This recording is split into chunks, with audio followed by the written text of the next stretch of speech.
Yo, what's up guys, welcome back to the channel. And in today's video I'm going to share with you the best way to choose a professional hashtag on Cashtag. Alright, it's going to be a quick video as usual. Let's get straight into it. So the best way to choose a professional hashtag is to keep it simple, recognizable, and consistent with your identity or brand. Use your real name, your business name, or a clean variation without random numbers or symbols. Avoid slangs, jokes, or anything that could reduce trust when requesting payments. Shorter hashtags are easier to remember and less likely to be, mistyped. Before finalizing, you want to consider how it will look on invoices, social medias, or business communication.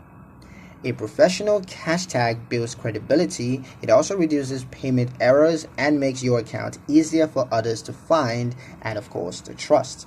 But yeah, that's pretty much it for the video, guys. Hope you liked it. Hope you found the information here useful enough. If you did, like, comment, share, and subscribe for more helpful financial insights. Thank you guys for watching, and I'll see you in the next one.